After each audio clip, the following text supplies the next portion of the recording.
Do you remember the moment you realized you no longer trusted yourself? When you started questioning your own memory, your own words, your own feelings.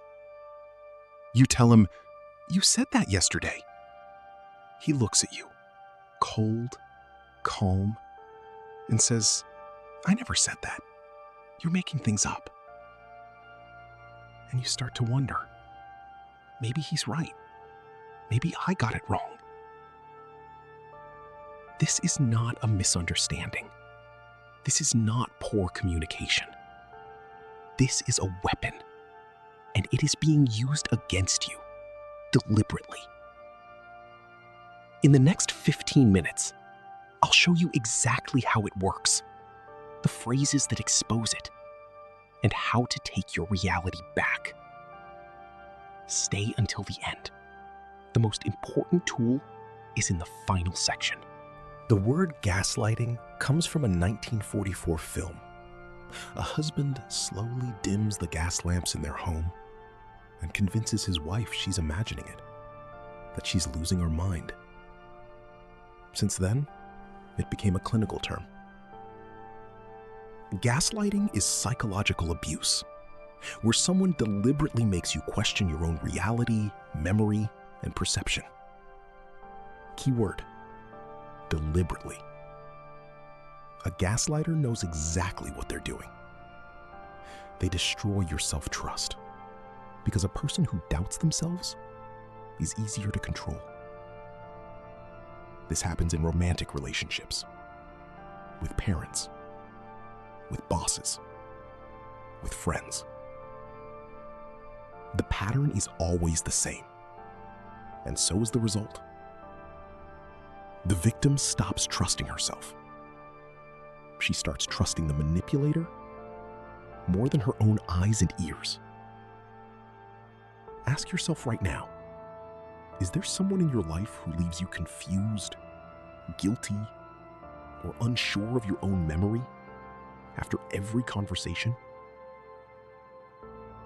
If yes, keep watching. Gaslighting doesn't happen overnight. It unfolds in 5 stages.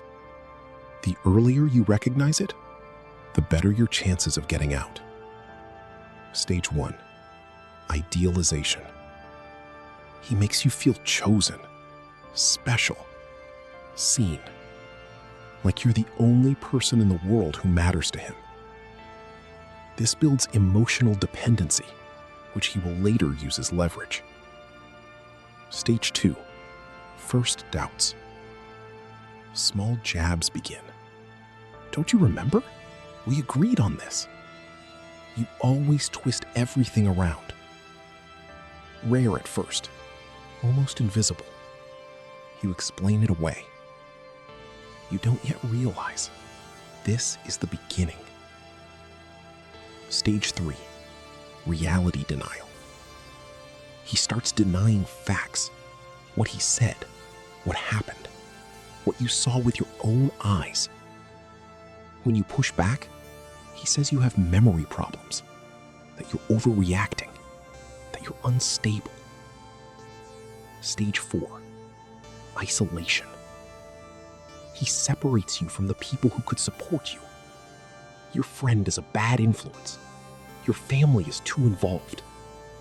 Slowly, you're left alone with him and with his version of reality.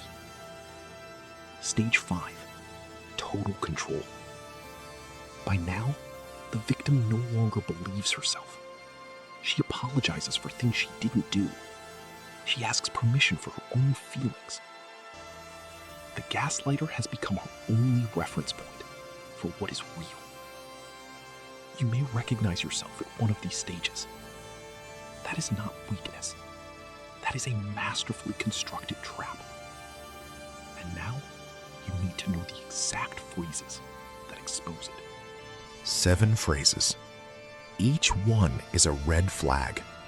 The more frequently you hear them, the more serious the situation. Memorize them. Phrase 1. You're too sensitive. This shifts the focus from his behavior to your reaction. What it really means? Your feelings are invalid. Don't trust them. Over time, you begin to think, maybe I am overreacting, and you stop trusting your own emotions. Your reaction is information. If something hurts, it hurts. That is not up for debate. Phrase 2. I never said that. Direct denial of fact. You remember. He says it never happened, looking at you like you've lost your mind. Start documenting. Keep a journal. Date, time, exact words. Your written record is your anchor to reality. Phrase 3. You're being so dramatic. When you express pain, he calls it drama. When you cry, it's a performance. When you're angry, it's a meltdown. The goal is to silence you, because a person who stays quiet and endures is convenient. A person who speaks up is a threat. Your pain is real, even when it's not acknowledged. You don't owe anyone proof of your feelings. Phrase 4. I'm just being honest. Cruelty, disguised as virtue. Honesty without compassion is cruelty. The difference between honesty and humiliation is respect. A gaslighter uses honesty as a license to say whatever he wants while remaining blameless. Real honesty considers the other person's humanity. If it consistently wounds, that is not honesty. Phrase 5. You provoked this. You brought this on yourself. Classic blame shifting. No matter what he did, you caused it. You pushed him. You should have known. And you begin searching yourself for the source of his behavior. But hear this. No one is responsible for another person's choices. His actions are his choice. Always. Phrase 6. No one will believe you. This is a threat. He preemptively discredits you in your own mind. He says this when he senses you might reach out, that you might leave. And it works. Because by now, you trust yourself so little. They will believe you, especially if you have records. Isolation is his fear, not your fate. Phrase 7.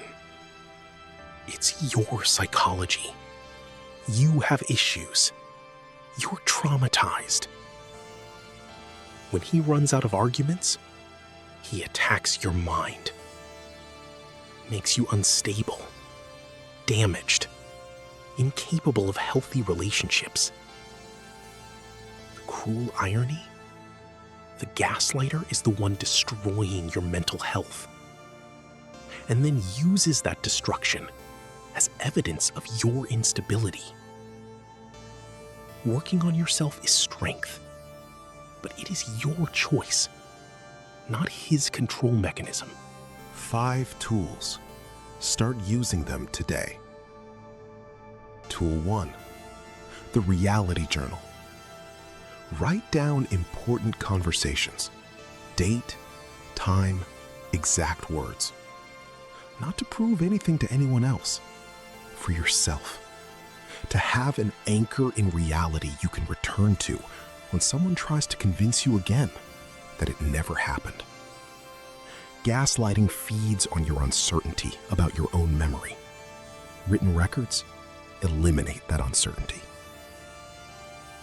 Tool 2. Find one trusted person, one friend, one therapist, one family member. Share what's happening, not for advice, just for a reality check. Sometimes all it takes is hearing, "No, what you're describing is not normal." An outside perspective is one of the most powerful tools when your internal compass has been deliberately broken.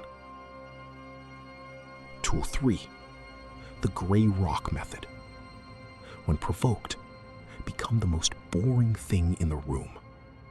Short answers, neutral tone, zero emotion. Okay, I see. All right. No elaboration, no defense, no reaction. A gaslighter feeds on your response. Without a response, he loses power. Tool 4, trust your body. Anxiety after every conversation, exhaustion, nausea. That is a signal. Your body doesn't lie.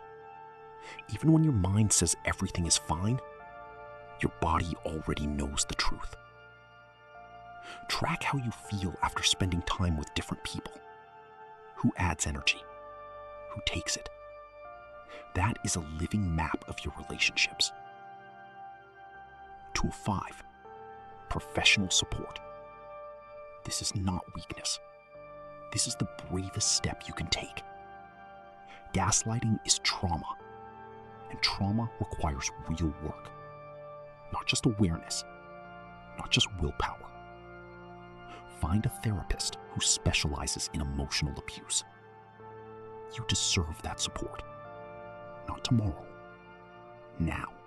You started this video with a quiet question.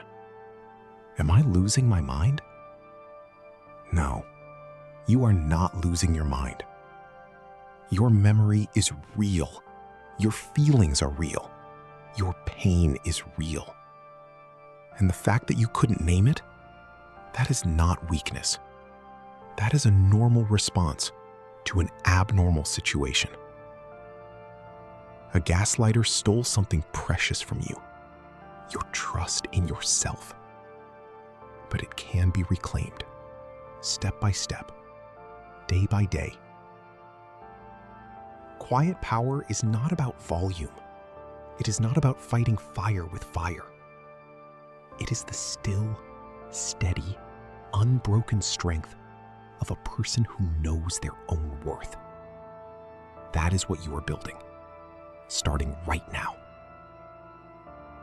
If this video reached you, drop one word in the comments. Clarity. Just that. It means you see it now, and you are not alone.